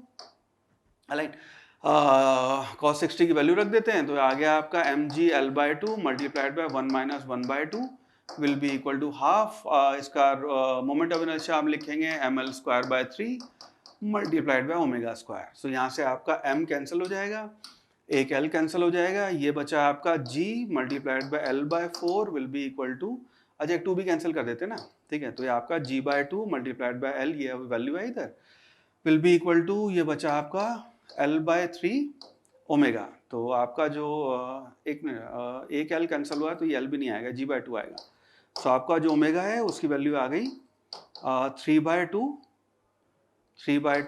g/l, ये आपकी ओमेगा की वैल्यू आ गई। तो पहले वाला जो सवाल है उसकी आपकी यहाँ पे ये वैल्यू हो गई। नाउ सेकंड पार्ट है जहां हमें बताना है इसका अल्फा कितना होएगा। नाउ इस केस में जो हम यहाँ पे लिखेंगे अल्फा निकालने के लिए हम यूज करेंगे आपका torque tau will be equal to I alpha. यहाँ पे अगर आप टॉर्क देखेंगे तो टॉर्क आपका सिर्फ और सिर्फ mg फोर्स है, इस पॉइंट के बाद टॉर्क देख रहे हैं हम, तो इस जो आपका mg फोर्स है वो आपका यहाँ टॉर्क लगा रहा है। तो यहाँ पे टॉर्क को लिखेंगे आप r cross f will be equal to I alpha. r की वैल्यू हो गई आपकी l/2, f हो गया आपका mg multiplied by sine theta है, उसकी वैल्यू आपकी 1 हो जाएगी। यहाँ पे देखेंगे तो ये आपका r है, mg है। ऑलराइट, यहाँ पे साइन थीटा जो आएगा उसकी वैल्यू आपकी लिखेंगे आप, this will B multiplied by sign 60 degree. दोनों के बीच का आपका ये अगर r है और ये अगर आपका mg फोर्स लग रहा है, ये वाला mg फोर्स, तो इनके बीच में आपका साइन 60 का वो एंगल आ जाएगा, विल बी इक्वल टू, इसको लगा देंगे, एक्चुअली एंगल 120 आएगा, 90, और ये वाला 30 एंगल बनेगा। तो sine 60 is equal to sine 120। चलो वैसे 120 लिखता हूँ आपके लिए, नोट्स के लिए अच्छा सा हो रहेगा। अलाइन, तो ये आपका हो जाएगा sine of 120 degree will be equal to I alpha. I की वैल्यू लिखेंगे आप ml square by 3 multiplied by alpha. So यहाँ से आपका m कैंसिल हो जाएगा, एक l कैंसिल हो जाएगा, तो आपका जो अल्फा है उसकी वैल्यू आ जाएगी g/2 मल्टीप्लाइड बाय, ये लिखोगे आप √3/2, और ये आपका 3 आ जाएगा। सो ये आपका 3√3/4, एक l भी आएगा, नीचे l आएगा। सो अल्फा है वो हो गया आपका 3√3 g/4l, ये आपकी अल्फा की वैल्यू हो जाएगी। ठीक है, अब हमें यहाँ नेक्स्ट बताना है रेडियल एक्सेलेरेशन। तो ये तो सिंपल काम है, आपका जो एक्सेलेरेशन आएगा, तो इस रेडियल एक्सेलेरेशन जो है उसको हम लिखते हैं यहाँ पे, रेडियल एक्सेलेरेशन जो है उसको आप लिखेंगे AC that will be equal to r omega square. r की वैल्यू अपने को l/2 लेनी है, ओमेगा ये है, तो इसकी वैल्यू आ गई r यानी कि l/2 multiplied by omega square, ये आप यूज करेंगे, तो ये आ गया 3/2 g/l, ये वैल्यू हो गई 3/4, l कैंसिल हो जाएगा, g, ये 3/4g आपका सेंट्रीपिटल एक्सेलेरेशन हो गया। टेंजेंशियल एक्सेलेरेशन जो है, टेंजेंशियल एक्सेलेरेशन है उसको हम लिखेंगे AT that will be equal to, इसको लिखेंगे आप r अल्फा। r की वैल्यू हम फिर l/2 लेंगे और ये आपका अल्फा है, सो ये हो जाएगा आपका l/2 multiplied by 3√3 by 4 g by l। l again cancel हो जाएगा, छोटी छोटी मिस्टेक से मत करना, तो इसकी वैल्यू आएगी आपकी 3√3 बाय 8 g, ये आपका टेंजेंशियल एक्सेलेरेशन हो जाएगा। ठीक है, so this is how we can solve ये जो आपकी रॉड की रोटेटिंग और स्ट्रिंग कटिंग वाले सवाल हैं। नॉर्मल पूछे, आपसे टेंशन पूछे, इस तरह जो गिरने वाले सवाल हैं उसमें आपसे एक्सेलेरेशन और सब बात हो, this is how we can solve all this question. Now एक और तरह की मैं आपको यहाँ सवाल की प्रैक्टिस करवाता हूँ। इस केस में हम हिंज फोर्स या फिर टेंशन जो है आपके नॉन रॉड ऑब्जेक्ट्स हैं उनके ऊपर टेंशन और हिंज फोर्स कैसे लगाते हैं वो करना सीखते हैं। नाउ सिनेरियो अपना ये है, इसको ऐसे देखो कि ये अपना सिनेरियो है कि ये आपकी एक ट्राइंगल है, ऑब्जेक्ट ऐसा है कि आपका ट्राइंगल है और इसकी साइड ये L है, ये साइड आपकी L है, यहाँ पे आपने इसको हिंज किया हुआ है और यहाँ पे मान लो इसको ऐसे बांधा हुआ है। नाउ ये जब रस्सी टूट जाएगी और ओमेगा अल्फा, वो सारी बातें हमने कर ली। यहाँ पे हम सिर्फ बात करें, अच्छा ये सिनेरियो भी हो सकता है कि यहाँ पे आपने इसको ऐसे भी बांधा हो, ये भी आपका पॉसिबिलिटी है। तो अभी हम बात कर रहे हैं यहाँ पे जो आपका हिंज है, उस हिंज के ऊपर कितना फोर्स आएगा, ये आपका सवाल है। तो सवाल है फाइंड आपका हिंज फोर्स,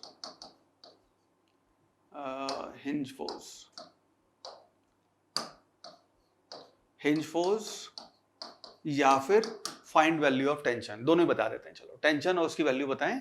यहाँ पे मान लीजिए आपकी टेंशन टी है, तो आपको बताना है हिंज फोर्स कितना लग रहा होगा और यहाँ पे टेंशन कितनी आ रही होगी ना। अगर तो रॉड होती, यूनिफॉर्म मास डिस्ट्रीब्यूटेड है, रॉड होती, तो ये बात अपने को पता है कि उस सिनेरियो में दोनों आपके हिंज फोर्स और टेंशन जिसकी हम बात कर रहे हैं, दोनों को आप एफ नेट इक्वल टू 0 करके लिखते हो, दोनों की वैल्यू हाफ हाफ हो जाती है, mg/2 mg/2। लेकिन इस केस में क्योंकि हमें यहाँ पे ऐसा दिख रहा है, हमें बात पता है कि ज्यादा मास इस तरफ है, तो इसमें यहाँ पे हिंज फोर्स की वैल्यू या इधर वाली अगर टेंशन होगी उसकी वैल्यू थोड़ी सी ज्यादा होनी चाहिए। तो यहाँ पे अब जनरल इक्विलिब्रियम का सवाल है, तो हम यहाँ पे लिखेंगे sigma F net will be equal to 0, sigma tau net will be equal to 0। Now इस केस में जब आप एक्स और वाई डायरेक्शन में वो अपनी फोर्स की वैल्यू इक्वेट करेंगे, तो इसकी वैल्यू टेंशन से थोड़ी सी ज्यादा आएगी, ठीक है। तो सबसे पहले यहाँ पे एक्स डायरेक्शन में और वाई डायरेक्शन में अपना एफ नेट इक्वल टू 0 लिखते हैं। अगर यहाँ पे मान लो मैं कहूँ जो नॉर्मल फोर्स है उसका मान लीजिए nx कंपोनेंट है और इस डायरेक्शन में आपका ny कंपोनेंट है, मान लो मैंने कहा दोनों डायरेक्शन में है। हालांकि तो इस केस में अगर x डायरेक्शन में आप फोर्सेस देखेंगे तो सिर्फ और सिर्फ एक nx की वैल्यू लग रही है, और क्योंकि जनरल इक्विलिब्रियम है इसका मतलब होगा आपका nx will be equal to 0, यानी कि आपकी x डायरेक्शन में कोई नॉर्मल फोर्स की वैल्यू नहीं होगी। अब यहाँ पे y डायरेक्शन में जब आप फोर्स इक्वेट करेंगे तो we can write tension plus ny will be equal to not 0 mg। Alright, इसकी वैल्यू बेटा यहाँ पे आपका एक mg फोर्स लग रहा होगा, उसके बराबर आ जाएगी। तो tension plus ny will be equal to 0 और mg, ठीक है। अलराइट, नाउ नेक्स्ट चीज यहाँ पे देखना, अब हम यहाँ पे टॉर्क नेट इक्वल टू 0 करने वाले हैं। तो नेक्स्ट चीज यहाँ पे देखना कि सेंटर ऑफ मास, जो यहाँ पे लोग गलती करते हैं यूजुअली कहते हैं, जब हम रॉड की बात कर रहे थे तो आपका सेंटर ऑफ मास L/2 पे आया था ना। ये बात अगर आपका ट्राइंगल है, ये बात आपको पता होनी चाहिए, आप मैथ के वैसे स्टूडेंट हैं, ये बात आपको आई एम श्योर पता होगी। इसका जो सेंटर ऑफ मास आएगा वो उसकी लोकेशन यहाँ से 2L/3 होगी और यहाँ से आपकी L/3 होगी, ये आपके सेंटर ऑफ मास की ये लोकेशन होगी, बिकॉज सेंटर ऑफ मास जो है वो हमेशा आपका सेंट्रॉइड पे मिलेगा आपको ना। बस यहाँ पे टॉर्क नेट इक्वल टू 0 लिखना है। सो टॉर्क इस पॉइंट के अबाउट भी लिख सकते हैं, इस पॉइंट के अबाउट भी लिखते हैं। टॉर्क जब भी लिखते हैं, जिस पॉइंट के अबाउट टॉर्क लिख रहे हैं उस वाले पॉइंट का जितने फोर्सेस लग रहे हैं उनका टॉर्क 0 हो जाता है। सो लेट अस से हम यहाँ पे पहले इस पॉइंट के अबाउट टॉर्क लिख देते हैं, उससे ny की वैल्यू पहले आएगी। यहाँ लिखेंगे तो ny का टॉर्क 0 हो जाएगा, टेंशन की वैल्यू पहले आएगी, ठीक है। उस पॉइंट के अबाउट अगर हम टॉर्क लिख रहे हैं, लेट्स कॉल दिस पॉइंट ये a और b, तो हम लिख रहे हैं यहाँ पे, क्योंकि आपका जनरल इक्विलिब्रियम है, torque about b sigma torque about b will be equal to 0। तो उस पॉइंट के अबाउट जब भी आप टॉर्क लिखेंगे तो उसकी वैल्यू आएगी आपकी ny मल्टीप्लाइड बाय यहाँ से आपका जो फोर्स लग रहा है ny उसको multiplied by l minus mg multiplied by 2L/3 will be equal to 0, यानी कि जो आपका ny है उसकी वैल्यू हो गई 2/3 mg। तो यहाँ पे आपका जो नॉर्मल फोर्स ऊपर की डायरेक्शन में लग रहा होगा उसकी वैल्यू हो गई 2/3 mg। उसको अगर हम यहाँ रख देंगे तो उससे आपकी टेंशन जो उसकी वैल्यू आ जाएगी 1/3 mg। सो ये आपके नॉर्मल और टेंशन की वैल्यू हो गई उस केस में जब आपका जनरल इक्विलिब्रियम है। नाउ इसके बाद अगर ये रस्सी कट जाए, नीचे मूव करने लगे, तो उन सिनेरियोज में भी जो अभी हमने काम किया था, ओमेगा बताओ अल्फा बताओ, अगेन वही वाला रिपीट टेलीकास्ट है। सिर्फ इस चीज का ध्यान रखना है कि mg का आपकी लोकेशन जो है, पिछली बार हमने L/2 लिखी थी, इस बार L/2 ना होके उसका डिस्टेंस इस पॉइंट से 2L/3 है। चलो अब यहाँ पे बात करते हैं आपके एटवुड मशीन की। एचसी वर्मा अगर आप एडवांस के लिए यहाँ पे सॉल्व कर रहे हैं तो एचसीवी में बड़े सारे सवाल आपके एटवुड मशीन यानी कि आपके पुली ब्लॉक सिस्टम पे दिए हुए हैं, जहाँ पे इससे पहले जब हमने एनएलएम की बात की थी तो हमने कहा था एनएलएम में पुली आपकी मासलेस है, फ्रिक्शनलेस है, तो पुली को हमने कंप्लीटली इग्नोर किया था। लेकिन यहाँ सवाल बनते हैं, ऐसे बहुत सारे सवाल हैं जहाँ पे पुली का हमें आई दिया होता है। तो अपना सिनेरियो ये है कि ये आपकी पुली है, उसके ऊपर आपकी रस्सी ऐसे लटकी हुई है, ये ऐसे करके आपकी रस्सी जा रही है और यहाँ पे आपका लेट से मास m1 है, यहाँ पे आपका मास m2 है। राइट, यहाँ पे टेंशन T है, यहाँ पे टेंशन T है और ये पुली आपकी ऐसे रुकी हुई है। नाउ इस केस में पुली जो है उसका मोमेंट ऑफ इनर्शिया आपने को आई दिया हुआ है। अगर तो डिस्क होएगी तो इसका मोमेंट ऑफ इनर्शिया हमें पता है क्या है, इस एक्सिस के अबाउट क्या होएगा। यही अगर आपका ऐसा सिस्टम बना दिया कि ऐसे ऐसे करके, पिछली बार हमने इसका रेडियस ऑफ जायरेशन और मोमेंट ऑफ इनर्शिया निकाला था आपने अशोक चक्र वाला, या 2, 4, 6 जो भी लगा रखे हैं उसके बेसिस पे हम आई की कैलकुलेशन कर सकते हैं। अगेन यहाँ पे अज्यूम्ड है कि आई दिया होगा, अगर सवाल को लंबा बनाना होगा तो आई की वैल्यू भी दे दी जाएगी। मैं आपको यहाँ पे इक्वेशन वो बताता हूँ। इसको हमने कहा T1 और इसको आपने कहा T2। नाउ इस केस में यहाँ पे जो हमें रस्सी को अभी भी मासलेस और आपकी उसको ये मान रहे हैं कि रस्सी आपकी कोई एनर्जी खर्च नहीं करेगी, तो फ्रिक्शनलेस उसको यहाँ पे हम मानेंगे। यहाँ पे आप वो सिनेरियो लेंगे अपना, ठीक है। अब इस केस में यहाँ पे हम ये कहते हैं कि रस्सी आपकी इनएक्सटेंसिबल और मासलेस है। इस केस में T1 और T2 आपकी दोनों अलग अलग वैल्यूज आएंगी और यहाँ पे मान लीजिए हम ये कह लेते हैं, हम अज्यूम कर लेते हैं कि M1 is greater than M2, यानी कि नीचे आ रहा होगा और ये आपका ऊपर जा रहा होगा। इस केस में जब आप इक्वेशन में आपको इक्वेशन लिखना सिखा देता हूँ यहाँ पे, यही फॉर्मेट है। आप सारे सवालों में यही आप इक्वेशन लिखेंगे और आपके सारे सवाल हो जाएंगे। कैलकुलेशन मिस्टेक मत करना, बस ये ध्यान रखना। जब हमने यहाँ पे पुली को कंप्लीटली इग्नोर किया था, उस टाइम पे जो आपका एक्सेलरेशन आया था, एनएलएम में पढ़ा था हमने, वो आया था M1 minus M2 divided by M1 plus M2 into जी।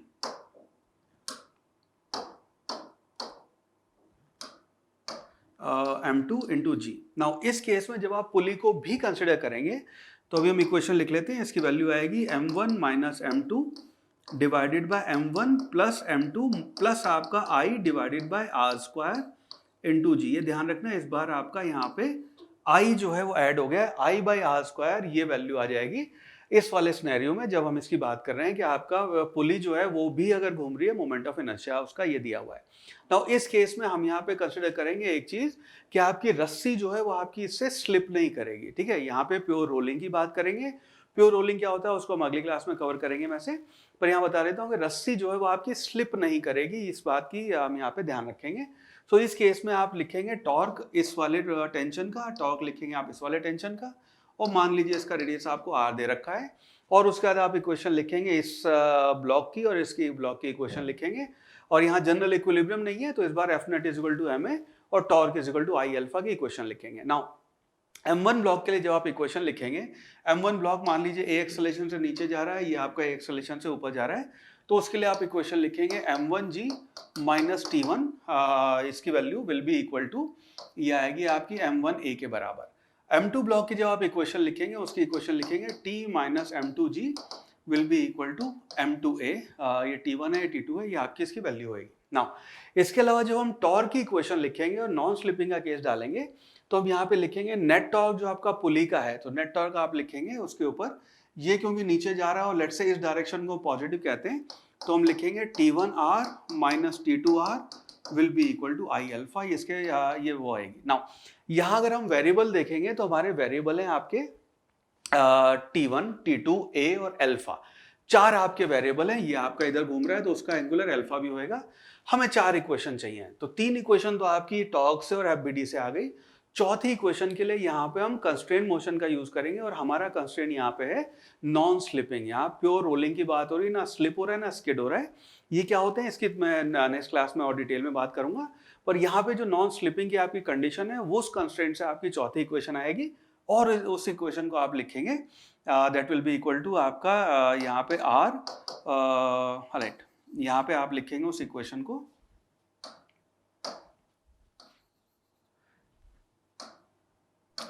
वो इक्वेशन होगी आपकी acceleration will be equal to R alpha. ये आपकी नॉन स्लिपिंग की कंडीशन है कि उस केस में जितना ये गोल घूमेगा उसका जो एक्सेलरेशन आएगा that will be equal to R alpha. इन 4 इक्वेशन को जब हम सॉल्व करेंगे तो ये अपनी एक्सेलरेशन की वैल्यू आ जाती है। इसको ध्यान रखना, इसको आज सवाल प्रैक्टिस करना, मैं कल इसके ऊपर और सवाल आपको HCV के ही 1-2 सवाल और प्रैक्टिस करवा दूंगा। चलो एक और बहुत बढ़िया सवाल सॉल्व करते हैं। इस सवाल में आपका कोलिजन का और एंगुलर मोमेंटम का इस्तेमाल करेंगे, ठीक है।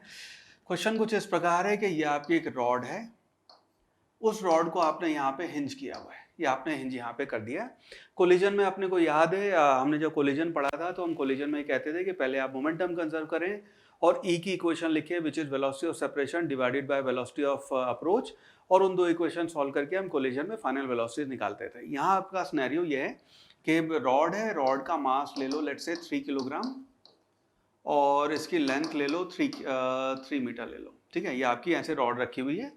यहाँ पे आपकी एक गेंद इस तरफ से यहाँ पे आके एक गेंद है, उसको मास, आपकी बॉल है, उसका मास ले लो लेट्स से हाफ केजी, और हाफ किलोग्राम इसका मास है, और उसकी वेलोसिटी जो है उसको ले लो 10 मीटर पर सेकेंड, ठीक है। उससे आके यहाँ पे आपकी टकराई और दोनों का कोलिजन है, उस कोलिजन का आप E इक्वल टू हाफ ले लो। ये कोलिजन ऐसा हुआ है, और उसके बाद जब वो यहाँ पे टकराई है तो एक काम करते हैं, इसका डिस्टेंस भी ले लेते हैं। यहाँ से आपका ये जो डिस्टेंस है, ये डिस्टेंस आपका 1 मीटर है। ये आपकी कहानी है। अब हमें ये बताना है कि कोलिजन के बाद ये जो रॉड रोटेट करेगी उसकी ओमेगा की क्या वैल्यू होगी, ठीक है। वो हमें बताना है कि अब रोटेशन के बाद ये ऐसे जब जाएगी तो इसकी ओमेगा की क्या वैल्यू आएगी, ठीक है। ये अपना सवाल है। एक काम और करते हैं, वेलोसिटी और रॉड भी आपकी वेलोसिटी और बॉल भी बता दो, चलो, है ना। वेलोसिटी ऑफ बॉल क्या आएगी वो भी बतानी, चलो ये भी कर लेते हैं ना। इस सिनेरियो में यहाँ पे जो हम इस्तेमाल करेंगे, देखो इस केस में आपका मोमेंटम तो कंजर्व होगा नहीं। मोमेंटम कंजर्व तब होता है जब आपका नेट फोर्स 0 हो। यहाँ पे आपका नेट फोर्स 0 नहीं है, ये आपका हिंज जो है, ये अभी हमने इसकी इतनी बातें की है कि हिंज आपका फोर्स लगाएगा, तो नेट फोर्स तो नहीं है। लेकिन यहाँ पे आप एंगुलर मोमेंटम कंजर्व कर सकते हैं, बिकॉज नेट फोर्स का जो भी आपके नेट फोर्स लगे उनका टॉर्क 0 है। तो ये आपका मान लीजिए O पॉइंट है, इसके अबाउट अगर आप टॉर्क लिखेंगे तो आपका यहाँ पे हम कह सकते हैं कि जस्ट बिफोर कोलिजन और जस्ट आफ्टर कोलिजन की अगर हम बात करेंगे तो यहाँ पे आपका एंगुलर मोमेंटम जो है वो आपका कंजर्व हो जाएगा। तो पहली क्वेश्चन हम लिखेंगे, initial angular momentum will be equal to final angular momentum. उसके बाद हम अपनी E की इक्वेशन लिखेंगे। E याद दिलाता हूँ आपको, ये हमने सेंटर ऑफ मास पढ़ते हुए किया था। E की वैल्यू, उसको आप लिखते हैं वेलोसिटी ऑफ अप्रोच, नहीं, velocity of separation divided by velocity of approach. Velocity of separation आप लिखेंगे v2 minus v1 divided by u1 minus u2। ये आपकी वैल्यू होगी ना। इस केस में क्योंकि रॉड आपकी रेस्ट पे है तो u2 की वैल्यू आपकी 0 हो जाएगी, और हमें यहाँ पे इनिशियल वैल्यू v1 जो है वो दी हुई है, सॉरी u1 जो है वो 10 दी हुई है, और यहाँ पे v1 और v2 जो है वो हमें दोनों बताने होंगे। वो अपनी फिगर है जो हमें फिगर आउट करना है ना।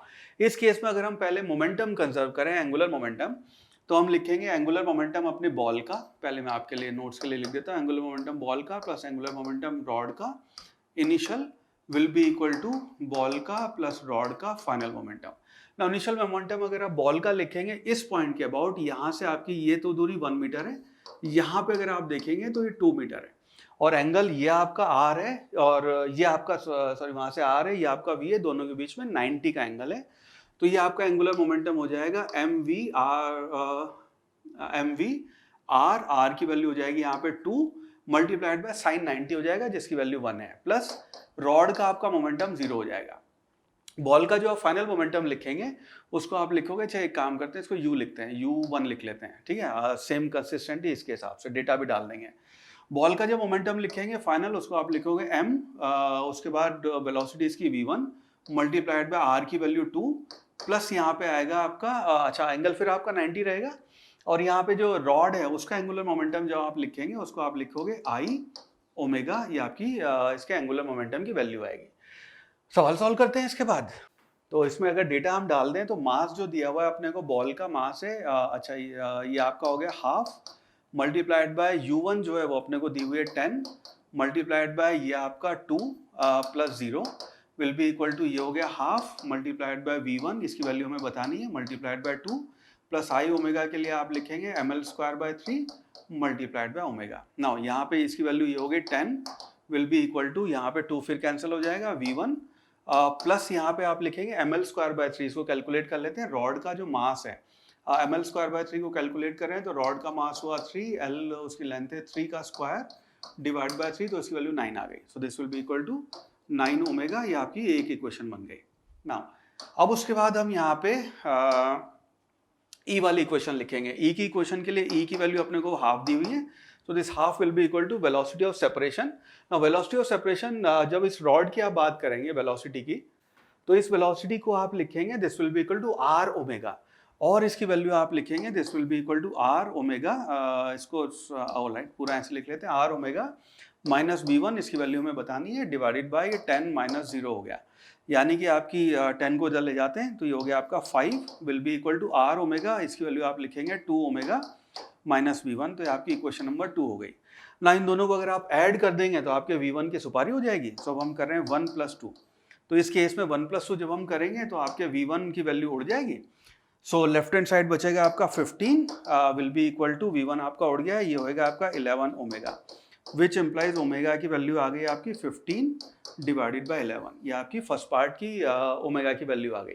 नाउ उसके बाद हम बात कर रहे हैं आपके हमें यहाँ पे बताना है, वाइट ले लेते हैं, ठीक है। उसके बाद हमें बताना है वेलोसिटी ऑफ बॉल क्या होगी। नाउ V1 की वैल्यू के लिए ओमेगा की वैल्यू किसी एक इक्वेशन में डाल देते हैं। सो लेट्स से हम इसकी वैल्यू इस इक्वेशन में डाल देते हैं।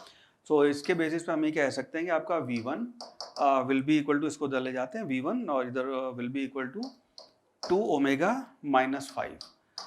2 ओमेगा का मतलब हो गया ये 30/11 माइनस 5, ये आपका V1 हो गया, विच मीन्स V1 की जो वैल्यू है वो आ जाएगी 30 माइनस 55 डिवाइडेड बाय 11, यानी कि माइनस 25/11। ये आपकी बॉल की वेलोसिटी हो गई आफ्टर द कोलिजन। बॉल आपकी नेगेटिव वेलोसिटी से, यानी कि पीछे की डायरेक्शन में इस वेलोसिटी से आगे जाएगी, ठीक है। आई होप ये चीज़ आपको समझ में आई। इस सवाल में हमने ई और कोलिजन और वो सारे एंगुलर मोमेंटम का कंजर्वेशन, वो सारे कॉन्सेप्ट यहाँ पे यूज़ कर लिए। नाउ आज हमने जो बात की, हमने यहाँ पे टॉर्क की बात की, एंगुलर मोमेंटम की और एनर्जी की बात की। अगली क्लास में हम यहाँ पे CTR की बात करेंगे, मैं आपको CTR के सवाल करवाऊंगा और कुछ सवाल आपके पुली ब्लॉक सिस्टम जो होता है जहाँ पे आई की भी वैल्यू है, 1-2 सवाल उसके कर लेंगे। So we will do that. और CTR आपका कल का जो टॉपिक होएगा बहुत इंपॉर्टेंट चैप्टर है और बहुत इंपॉर्टेंट सेक्शन होगा, उसको मिस मत कर देना। आई होप आज जो हमने बातें की है जो आपको समझ में आई होंगी। I wish you all the best.